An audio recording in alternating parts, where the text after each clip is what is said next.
ಸ್ನೇಹಿತರೆ ನಮಸ್ಕಾರ. ಹೇಗಿದ್ದೀರಾ? ಎಲ್ಲರೂ ಯಾರಾದರೂ ಮೊದಲನೇ ಬಾರಿ ನಮ್ಮ ಚಾನಲ್ ನೋಡ್ತಿದ್ರೆ ಈಗಲೇ ಸಬ್ಸ್ಕ್ರೈಬ್ ಮಾಡ್ಕೊಳ್ಳಿ, ಹಾಗೆ ಪಕ್ಕದಲ್ಲಿ ಕಾಣುವಂತಹ ಬೆಲ್ಲೈಕನ್ ಒತ್ತಿ ಅಂತ ಹೇಳ್ತಾ, ಸ್ನೇಹಿತರೆ ಈ ಸುದ್ದಿಯಲ್ಲಿ ಇದು ಪ್ರತಿಯೊಬ್ಬರಿಗೂ ಆಚೆ ಓಡಾಡುವಂಥವ್ರಿಗೆ ತುಂಬ ಉಪಯೋಗ ಆಗುವಂಥ ಸುದ್ದಿ.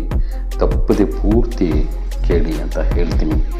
ಯಾಕೆಂತ ಹೇಳಿದ್ರೆ ಕೆಲವು ಅನುಭವಗಳು, ಕೆಲವರು ಹೇಳ್ತಾರೆ ದೊಡ್ಡವ್ರ ಜೊತೆ ಸಹವಾಸ ಮಾಡೋ, ದೊಡ್ಡವ್ರ ಜೊತೆ ಇರೋ ಅವರ ಅನುಭವಗಳಿಗೆ ಹೇಳ್ತಾರೆ. ಅವರ ಅವರು ಯಾವ ರೀತಿ ಅಕಸ್ಮಾತಾಗಿ ಅವ್ರ ಜೀವನ ಫೇಲ್ಯೂರ್ ಆಗಿದ್ರೆ ಯಾವ ರೀತಿ ಅಂತ ಹೇಳ್ತಾರೆ, ಇಲ್ಲ ಅವರು ಯಾವ ರೀತಿ ಬೆಳೆದಿದ್ರೆ ನಿಮಗೆಲ್ಲ ಮಾರ್ಗದರ್ಶನ ಆಗ್ತಾರೆ ಅಂತ ಹೇಳ್ತಾರೆ. ಆ ರೀತಿ ಕೆಲವೊಂದು ಅನುಭವಗಳಿಂದ ನಮಗೆ ಜೀವನದಲ್ಲಿ ಪಾಠ ಆಗಬೇಕು. ನಾವು ಎಕ್ಸಾಂಪಲ್ ಆಗಬಾರ್ದು ಅನ್ನೋ ರೀತಿಯಲ್ಲಿ ನಾನು ಸುದ್ದಿ ಮಾಡಿದ್ದೀನಿ ಸ್ನೇಹಿತರೆ. ಇದು ಒಂದು ಸಂದೇಶ ಕೊಡುವಂತಹ ಸುದ್ದಿ, ಪ್ರತಿಯೊಬ್ಬರಿಗೂ ಅನುಕೂಲಕರವಾದಂತಹ ಸುದ್ದಿ. ಇದು ದಯಮಾಡಿ ಕೊನೆಯ ತನಕ ಕೇಳಿ ಅಂತ ಹೇಳ್ತೀನಿ ಸ್ನೇಹಿತರೆ. ಇದು ನಡೆದಿರುವಂಥ ಘಟನೆ ಸುಮಾರು ಒಂದು 7-8 ವರ್ಷದ ಹಿಂದೆ ಬೆಂಗಳೂರು ಟು ಹೈದ್ರಾಬಾದ್ ರಸ್ತೆಯಲ್ಲಿ ಬರುವಂತಹ ಒಂದು ಜಾಗ. ಇದು ಗಡಿ ಭಾಗದಲ್ಲಿರುವಂತಹ ಬಾಗೇಪಲ್ಲಿ ತಾಲೂಕಿನ ಒಂದು ಗ್ರಾಮ, ಹೈವೇಗಿರುವಂತಹ ಗ್ರಾಮ. ಆ ಗ್ರಾಮಕ್ಕೆ ಹೈವೇ ಕನೆಕ್ಟ್ ಆಗುವಂಥ ಕ್ರಾಸ್ ಬರುತ್ತೆ, ಅದು ಚೆಂಡೂರು ಕ್ರಾಸ್ ಅಂತ. ಇದು ಚಿಕ್ಕಬಳ್ಳಾಪುರದ ಸುತ್ತಮುತ್ತ ಜನರಿಗೆಲ್ಲ ಗೊತ್ತಿರುವ ಜಾಗ ಇದು.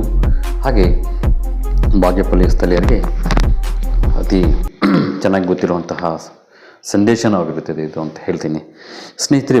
ಮುಂದಿನ ರಾತ್ರಿ ಒಂದು ಸುಮಾರು 9 ಕಾಲ ಆಗಿರುತ್ತೆ. 9 ಕಾಲಲ್ಲಿ ಒಂದ್ಸಲಿ ನಾವು ಬೈಕಲ್ಲಿ ಪ್ರಯಾಣ ಮಾಡಿ ಹೋಗೋದಿರುತ್ತೆ. ಒಂದು 8:30ಗೆ ಬಾಗೇಪಲ್ಲಿ ಬಿಟ್ಟು ಒಂದು ಜಾಗಕ್ಕೆ ಹೋಗೋದಿರುತ್ತೆ, ಬಿಚ್ಗಾನಹಳ್ಳಿ ಅಂತ ಒಂದು ಊರಿಗೆ ಹೋಗೋದಿರುತ್ತೆ. ಆ ಹೋಗೋ ಸಂದರ್ಭದಲ್ಲಿ 9 ಗಂಟೆ ಸಂದರ್ಭದಲ್ಲಿ ಬಿಟ್ಟಿರುವಾಗ 9 ಕಾಲದಲ್ಲಿ ಹೋಗೋದಿರುತ್ತೆ. ಮಳೆ ಬರ್ತಾ ಮಳೆ ಜೋರಾಗಿಬಿಡುತ್ತೆ. ಮಳೆ ಯಾವ ರೀತಿ ಜೋರಾಗುತ್ತೆ ಅಂದರೆ, ಚೆಂಡೂರು ಕ್ರಾಸ್ ಬಿಫೋರು ಸ್ವಲ್ಪ ಪ್ಲ್ಯಾಂಟೇಷನ್ಸ್ ಬರುತ್ತೆ. ಯಾವುದು ಪರಗೋಡ್ ಬಿಟ್ಟ ಮೇಲೆ ಯಾವುದೇ ರೀತಿಯ ಒಂದು ಹಳ್ಳಿಗಳು ಬರಲ್ಲ. ಹಾಗಾಗಿ ಜೋರಾಗಿ ಮಳೆ ಬೀಳುತ್ತಾ ಇರುತ್ತೆ. ಇನ್ನೆಂದೋಗ್ತೀನಿ ಅಂಥೇಳಿ ಚೆಂಡೂರು ಕ್ರಾಸಲ್ಲಿ ಒಂದು ವೇಟಿಂಗ್ ಹಾಲ್ ಕಟ್ಟಿರ್ತಾರೆ, ಒಂದು ರೂಮ್ ಇರುತ್ತೆ. ಯಾರಾದರೂ ಪ್ರಯಾಣ ಮಾಡೋಂಥವ್ರು ನಿಂತ್ಕೊಳ್ಳೋಕ್ಕೆ ಬಸ್ ಸ್ಟಾಪ್ ಇರುತ್ತೆ ಚೆಂಡೂರು ಕ್ರಾಸಲ್ಲಿ. ಅಲ್ಲಿ ಒಂದು 8 ವರ್ಷದ ಹಿಂದೆ ಒಂದು ಜಾಗ ಅಂದರೆ ಆ ಚೆಂಡೂರು ಕ್ರಾಸಲ್ಲಿ ಪ್ರಯಾಣಿಕರು ನಿಂತ್ಕೊಳ್ಳೋಕ್ಕೆ ಅಂತಹ ಒಂದು ರೂಮ್ ಕಟ್ಟಿರ್ತಾರೆ. ಆ ರೂಮಲ್ಲಿ ನಾನು ಸಡನ್ಲಿ ಹೋಗ್ಬಿಡ್ತೀನಿ, ಬೈಕ್ ಸಡನ್ ನಿಲ್ಲಿಸ್ಬಿಟ್ಟು ಹೊರಗಡೆ ಹೋಗ್ಬಿಡ್ತೀನಿ. ಕತ್ತಲಿರುತ್ತೆ. ಆ ಸಂದರ್ಭದಲ್ಲಿ ಇನ್ನೂ ಡಬಲ್ ರೋಡ್ ಆಗಿರಲಿಲ್ಲ. ಬೆಂಗಳೂರು ಟು ಹೈದ್ರಾಬಾದ್ ರಸ್ತೆ ಡಬಲ್ ಆಗಿರಲಿಲ್ಲ, ಸಿಂಗಲ್ ರೋಡ್ ಇತ್ತು. ಅಷ್ಟೊಂದು ವಾಹನಗಳು ಹೋಗ್ತಾ ಇರ್ತವೆ. ಆ ಕ್ರಾಸಲ್ಲಿ ಅಷ್ಟೊಂದು ಏನು ಅಂಗಡಿಗಳು ಒಂದೂ ಇರಲಿಲ್ಲ ಆ ಸಂದರ್ಭದಲ್ಲಿ. ಈಗೆಲ್ಲ ಸ್ವಲ್ಪ ಅಂಗಡಿಗಳೆಲ್ಲ ಆಗಿದ್ದಾವೆ, ಯಾವುದೇ ರೀತಿಯ ಭಯ ಇರ್ತಿಲ್ಲ. ಆ ಕ್ರಾಸಲ್ಲಿ ಏನಾಗಿತ್ತು ಅಂದರೆ, ಆ ಕ್ರಾಸಲ್ಲಿ ಯಾರಾದರೂ ಇಳಿಬೇಕಂದ್ರೆ ಭಯ ಪಡೋದು. ಒಬ್ಬೊಬ್ಬರಿಗೆ ಇಳಿಯಲ್ಲ. ಬಸ್ಸಲ್ಲಿ ಚಿಕ್ಕಬಳ್ಳಾಪುರದಿಂದ ಎಲ್ಲ ಬರಬೇಕಾದ್ರೆ ಅವ್ರ ಕ್ರಾಸ್ ಅವ್ರು ಯಾರಾದರೂ ಇದ್ದರೆ ಮಾತ್ರ ಹತ್ಕೊತಾರೆ. ಒಬ್ಬೊಬ್ರು ಇಳಿದು ನಡ್ಕೊಂಡು ಹೋಗೋಕ್ಕಾಗಲ್ಲ. ಯಾಕಂದರೆ ಅಲ್ಲಿ ಚೆಂಡೂರು ಕ್ರಾಸಿಂದ ಚೆಂಡೂರು ಊರು ಬಂದುಬಿಟ್ಟು ಸುಮಾರು ಒಂದು 1.5 ಕಿಲೋಮೀಟ್ರ್ ಇಲ್ಲ 2 ಕಿಲೋಮೀಟ್ರ್ ಇರುತ್ತೆ. ಮಧ್ಯದಲ್ಲಿ ಲೆಫ್ಟ್ ಸೈಡಲ್ಲಿ ದುಂಪುಂಡ್ಪಲ್ಲಿ ಅಂತ ಬರುತ್ತೆ.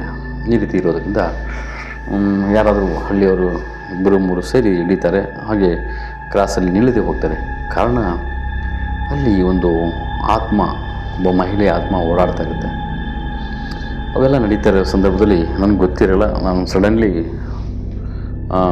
ಮಳೆ ಬರೋದ್ರಿಂದ ಒಳಗಡೆ ವೇಟಿಂಗ್ ಹಾಲಲ್ಲಿ ರೂಮಲ್ಲಿ ಕತ್ತಲಿರುತ್ತೆ. ಹೋಗಿ ನಿಂತ್ಕೊತೀನಿ, ಮಳೆ ನಿಂತ ಮೇಲೆ ಹೋಗೋಣ ಅಂಥೇಳಿ ಹೋಗಿ ನಿಂತ್ಕೊಂಡಾದ್ಮೇಲೆ ಒಂದು 5-10 ನಿಮಿಷ ನಾನು ರೋಡ್ ಕಡೆ ನಿಂತ್ಕೊಂಡು ನೋಡ್ತಾ ಇರ್ತೀನಿ. ಮಳೆ ಜೋರು ಬೀಳ್ತಿರುತ್ತಲ್ಲ, ವಾಹನಗಳು ಹೋಗೋದನ್ನು ಬರೋದನ್ನು ನೋಡ್ಕೊಂಡು ನಿಂತೀನಿ. ಸಡನ್ಲಿ ಮಹಿಳೆ ಯಾವೂರನ್ನ ನಿಮ್ಮದು ಅಂತ ಹೇಳ್ತಾಳೆ. ಸಡನ್ಲಿ ಭಯ ಆಗುತ್ತೆ ನನಗೆ. ಯಾವೂರು ನಿಮ್ಮದು ಅಂತ ಹೇಳ್ತಾರೆ. ಯಾವೂರು ನಿಮ್ಮದು ಅಂತ ಒಂದು ಸಿಹಿಯಾದ ಧ್ವನಿಯಲ್ಲಿ, ಸ್ವೀಟ್ ವಾಯ್ಸ್ ಅಂತೀರಲ್ಲ ಆ ರೀತಿ, ಯಾವೂರು ನಿಮ್ಮದು, ಏನಕ್ಕೆ ಇಷ್ಟು ಕತ್ತಲಲ್ಲಿ ಒಬ್ಬರೇ ಬಂದಿದ್ದೀರಾ, ಭಯ ಇಲ್ವಾ ನಿಮಗೆ ಅಂತ ನನಗೆ ಮಾತಾಡೋಕ್ಕೆ ಶುರು ಮಾಡಿದ್ಲು. ನೋಡಿದ್ರೆ ಕಾಣಿಸ್ತಾ ಇಲ್ಲ, ವಾಯ್ಸ್ ಕೇಳಿಸಿದೆ. ಕತ್ಲು ಇತ್ತಲ್ವ, ಕೋಣೆ ಎಲ್ಲ ಆ ರೂಮಲ್ಲೇ ಕತ್ಲು ಇರುತ್ತೆ. ಯಾಕಂದರೆ ಸ್ವಲ್ಪ ಮೈನ್ ರೋಡ್ಗಿಂತ ಹೊರಗಡೆ ಇರೋದ್ರಿಂದ ಕತ್ಲಿರುತ್ತೆ. ನಾನು ಸಡನ್ಲಿ ನೀವು ಯಾರು ಇಷ್ಟೊತ್ತಲ್ಲಿ ಮಾತಾಡ್ತಿದ್ದೀರಲ್ಲ, ಎಲ್ಲಿದ್ದೀರಾ ಅಂದಾಗ ನಾನು ಇಲ್ಲೇ ಇರೋದು ಅಂತ ಹೇಳಿದ್ದೀರಾ. ನಾನು ಹೇಳಿದೆ, ನಾನು ಕೇಳ್ತಿದ್ರಲ್ವ, ನೀವು ಯಾರು ಭಯ ಇಲ್ವಾ, ಒಬ್ಬರೇ ಬಂದಿದ್ದೀರಾ ಅಂಥೇಳಿ. ನೀವು ಯಾರು, ನಿಮ್ಗೆ ಭಯ ಇಲ್ವಾ ಅಂತ ಹೇಳಿದಾಗ ನಾನು ಕೇಳಿದೆ ಅವ್ರಿಗೆ, ನಿಮ್ಗೆ ಭಯ ಇಲ್ಲನಮ್ಮ, ನೀವು ಈ ರೀತಿ ಮಹಿಳೆಯಾಗಿ ಬಂದಿದ್ದೀರಲ್ವ ಅಂತ ಕೇಳಿದಾಗ ಏನಂದ್ರು, ಇಲ್ಲ ನಾನು ಈ ಕಡೆನೇ ಇರೋದು, ನನಗೇನು ಭಯ ಇಲ್ಲ, ನಾನು ಒಂಥರ ಇಲ್ಲಿ ನನಗೇನು ರೂಢಿ ಆಗಿಬಿಟ್ಟಿದೆ, ಈ ಕಡೆ ಹೋಗೋರು ಬರೋರು ನೋಡಿಕೊಂಡು ಕಾಲ ಕಳೀತಾ ಇರ್ತೀನಿ, ನನಗೆ ಯಾವುದೇ ರೀತಿಯ ಭಯ ಇಲ್ಲ, ನಾನು ಈ ಕಡೆ ಇರೋಳೆ. ಆದರೆ ನೀವು ಮಾತ್ರ ಒಬ್ಬರೇ ಹೇಗೆ ಬಂದ್ರಿ, ಭಯ ಇಲ್ವ ನಿಮಗೆ, ಈ ಮಲೆಯಲ್ಲಿ ಇಷ್ಟೊತ್ತಲ್ಲಿ ಯಾಕೆ ಬಂದಿದ್ರು ಅಂತ ಕೇಳ್ತಾಳೆ. ಕೇಳಿದಾಗ, ಬನ್ನಿ ಇಲ್ಲಿ ಯಾಕೆ ನಿಂತ್ಕೊತೀರಿ, ಪಕ್ಕದಲ್ಲಿ ಪರವಾಗಿಲ್ಲ, ಸಡಲ್ ಕುತ್ಕೊಬನ್ನಿ, ಎಷ್ಟೊತ್ತು ನಿಂತ್ಕೊತೀರ, ನೋಡ್ತಾ ಇದ್ದೀನಿ ಅವಾಗಿಂದ 10 ನಿಮಿಷದಿಂದ ಅಂಥೇಳಿ ಸ್ವೀಟ್ ವಾಯ್ಸಲ್ಲಿ ಮಾತಾಡ್ತಾಳೆ. ಇದೇನಪ್ಪ ಇದು ಅಂಥೇಳಿ ನಾನು ಶಾಕ್ ಆಯಿತು. ಸರಿ, ಒಂದು ಹುಡುಗಿಯ ಥರ ವಾಯ್ಸ್ ಇತ್ತು. ಏನಾಯಿತು ಅಂದರೆ, ಏನೋ ಸ್ಟೂಡೆಂಟ್ಸು ಇರ್ಬೋದು ಅಂಥೇಳಿ ಗೌರವಪೂರ್ವಕವಾಗಿ ಕರೀತಿದ್ದಾರೆ, ಕುತ್ಕೊಬನ್ನಿ ಅಂತ. ಕುತ್ಕೊಳ್ಳಿ, ಬನ್ನಿ, ಪರವಾಗಿಲ್ಲ, ನೋಡಿ ಅಲ್ಲಿ ಇನ್ನೂ ಸ್ವಲ್ಪ ನೆಂದೋಗ್ತೀರಾ ಗಾಳಿ ಬೀಸೋ ಮಳೆಗೆ, ಬನ್ನಿ ಪರವಾಗಿಲ್ಲ ಕುತ್ಕೊಳ್ಳಿ, ನಾನು ಕುತ್ಕೊಂಡಿದ್ದೀನಿ ಅಂತ ಹೇಳಿ ಹೇಳ್ತಾಳೆ. ನಾನು ಕುತ್ಕೊತೀನಿ, ಪಕ್ಕದಲ್ಲೇ ಕುತ್ಕೊತೀನಿ.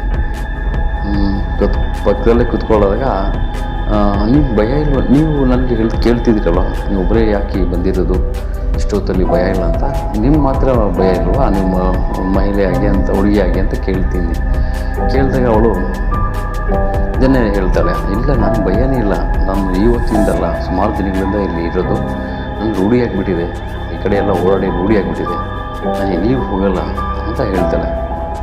ಯಾಕೆ ಹೋಗಲ್ಲ ಅಂತ, ನಿಮ್ಮವ್ರು ಯಾರಿಲ್ವ ಅಂತ ನಾನು ಕೇಳಿದೆ. ಅವಳಿಗೆ ಮಾತಾಡ್ತಾ ಇದ್ದೀನಿ, ಪಕ್ಕದಲ್ಲಿ ಟಚ್ ಆಗೋ ಥರ ಕುತ್ಕೊಂಡ್ಬಿಡ್ಲು, ಪಕ್ಕದಲ್ಲಿ ಒಂಥರ ಯಾವ ರೀತಿ ಅಂದರೆ ನನ್ನ ಭುಜಕ್ಕೆ ತಾಕೋ ರೀತಿಯಲ್ಲಿ ಕುತ್ಕೊಂಡ್ಬಿಟ್ಲು.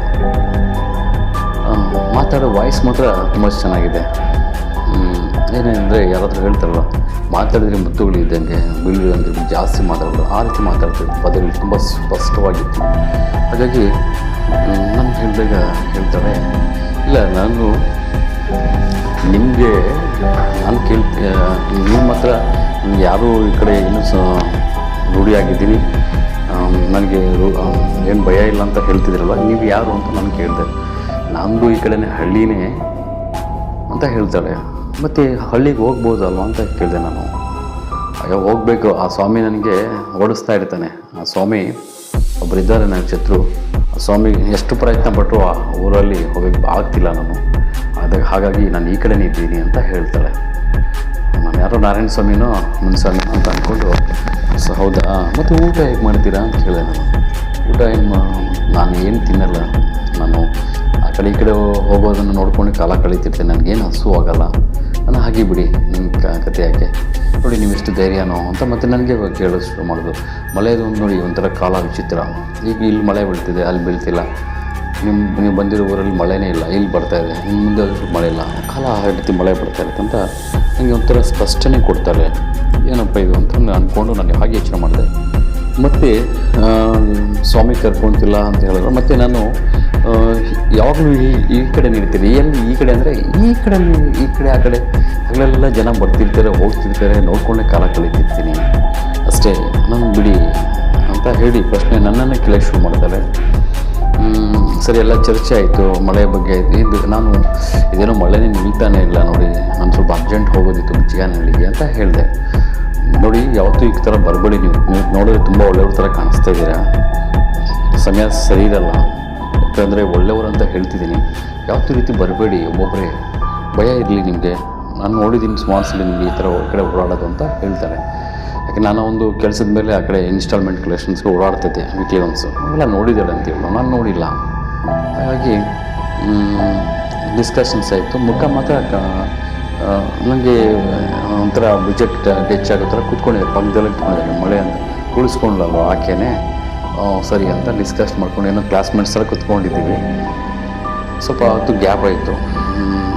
ನೋಡಿ, ನಾನು ನಿಮ್ಮವ್ರು ಇದ್ದಾರಲ್ಲವ, ಹೋಗಬಾರ್ದು ಅಂದರೆ ನಾನು ಕೇಳಿದೆ ಅವ್ರಿಗೆ, ನಿಮ್ಮವರು ಯಾರೂ ಇಲ್ವ, ಎಲ್ಲ ಇದ್ದಾರೆ, ಏನು ಪ್ರಯೋಜನ, ಅವ್ರು ನನಗೆ ಕಾಣಿಸಲ್ಲ, ಎಲ್ಲೋ ಇದ್ದಾರೆ, ನಾನು ಅವ್ರಿಗೆ ಕಾಣಿಸಲ್ಲ, ಬಟ್ ನಾನು ಓಡಾಡ್ತಿದ್ದು ನಾನು ಮಾತ್ರ ಅವ್ರಿಗೆ ಕಾಣಿಸಲ್ಲ.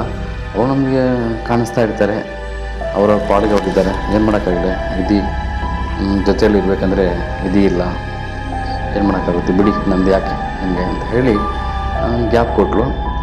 ಸ್ವಲ್ಪ ಹೊತ್ತು ಡಿಸ್ಕಸ್ ಮಾಡಿಕೊಂಡು ನಾನು ಹಾಗೆ ಕೂತ್ಕೊಂಡಿದ್ವಿ, ಮಲೆ ಕಡೆ ರೋಡ್ ಕಡೆ ನೋಡಿಕೊಂಡು.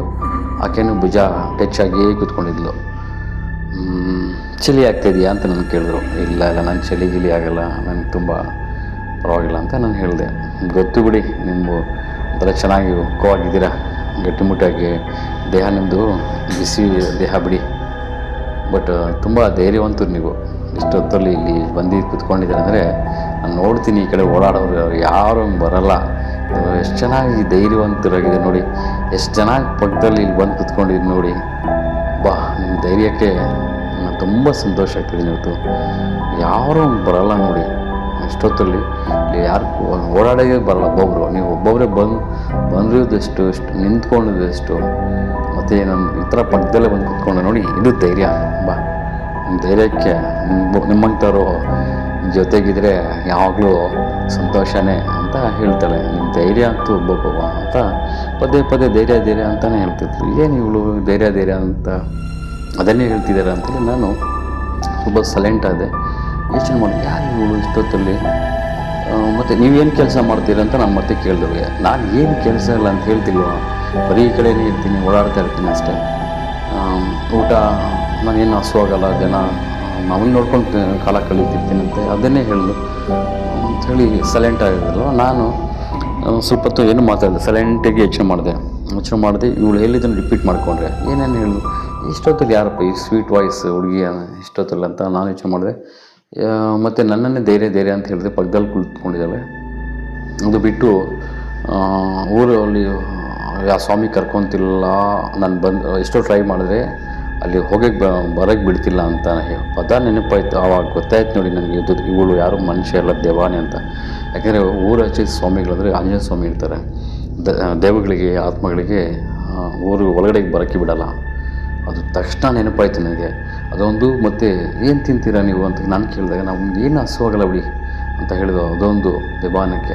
ಮತ್ತು ನಿಮ್ಮೂರು ಇಲ್ಲಾಂದರೆ ಬೇಜಾನಿದ್ದಾರೆ, ನಾನು ಅವ್ರಿಗೆ ಕಾಣಿಸಲ್ಲ, ಅವರೇ ಓಡಾಡ್ತಾ ಇರ್ತಾರೆ, ಅವ್ರಿಗೂ ನನಗೆ ತುಂಬ ದೂರ ಆಗೋಗಿ ಕಟ್ಟಾಯಿತು ಬಿಡಿ ಕಾಲ ಇಂತೆಲ್ಲ ಹೇಳಿದ್ಮೇಲೆ ಪಕ್ಕ ಕ್ಲಿಯರೆನ್ಸ್ ಆಯಿತು. ಇವಳು ದೇವಾನೆ ಪಕ್ಕದಲ್ಲಿ ಕೂತ್ಕೊಂಡು ಅಂತ ಭುಜ ಹಾಕಿ ಕೂತ್ಕೊಂಡಿದ್ದಾಳೆ. ನಾನು ಹಾಗೆ ರಿಪೀಟ್ ಮಾಡ್ಕೊತಾ ಇದ್ದೀನಿ, ಆಚೆ ಹೇಳೋದು. ಸಡನ್ಲಿ ಎದ್ದು ಹೇಳಿದ್ರೆ ಏನಾದರೂ ರಿಯಾಕ್ಟ್ ಮಾಡ್ತಾಯಿಲ್ಲ ಅಂಥೇಳಿ ಹಂಗೆ ಕೂತ್ಕೊಂಡಿದ್ರೆ ಭುಜದ ಮೇಲೆ, ಭುಜ ಪಕ್ಕದಲ್ಲಿ ಟಚ್ಚಾಗಿ ಕೂತ್ಕೊಂಡು ಬರ್ತಾ ನನ್ನ ಮೇಲೆ ತುಂಬ ಭಾರ ಬಿಡೋ ಥರ ಕೂತ್ಕೊಳ್ಳೋಕ್ಕೆ ಸ್ಟಾರ್ಟ್ ಮಾಡಿದ್ಲು. ಹಲೋ, ಹಾಗೆ ಇರಿ, ಏನಕ್ಕೆ ಎಷ್ಟು ಪಕ್ಕದಲ್ಲಿ ಕೂತ್ಕೊತಾ ಇದ್ದೀರಾ ಅಂತ ನನಗೆ ಹೇಳಿದೆ.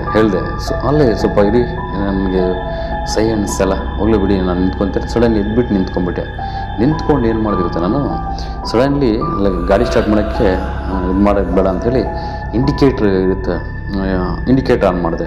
ಲೈಟ್ ಆದರೂ ನೋಡೋಣ ಇವಳು ಹೆಂಗೆ ಕಾಣಿಸ್ತಾಳ ಅಂತ.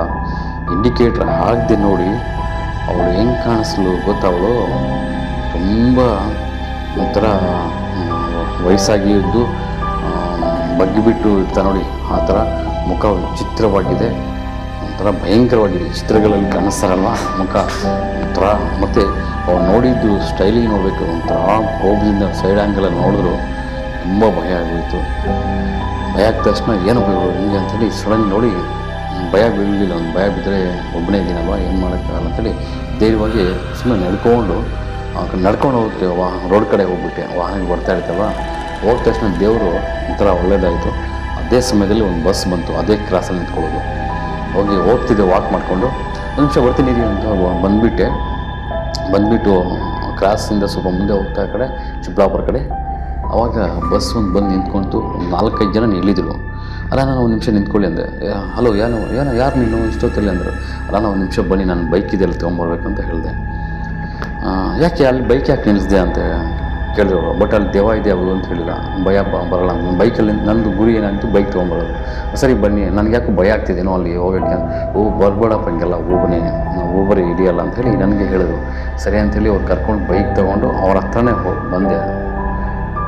ಜೊತೆಗೆ ಬಂದರು. ಬೈಕ್ ತೊಗೊಂಡು ಸ್ವಲ್ಪ ದೂರ ಬಂದಮೇಲೆ, ಒಂದು ಹೇಳ್ತೀನಿ, ಆ ರೂಮಲ್ಲಿ ಯಾರೋ ಲೇಡಿ ಇದ್ದಾರೇನೋ, ದೆವ್ವ ಇದೇನೋ, ಇಷ್ಟೊತ್ತು ಮಾತಾಡ್ಕೊಂಡು ಅರ್ಧ ಗಂಟೆ ಕೂತ್ಕೊಂಡಿದ್ದೆ ಬಟ್ ಸಡನ್ಲಿ ಲೈಟ್ ಹಾಕಿದ ತಕ್ಷಣ ಅವಳು ನಾನು ಚಿತ್ರವಾಗಿ ಕಾಣಿಸ್ತೀನಿ.